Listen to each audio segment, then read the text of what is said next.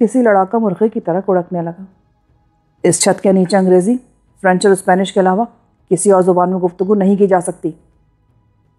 یہ شخص میرے باپ کی زبان جانتا ہے۔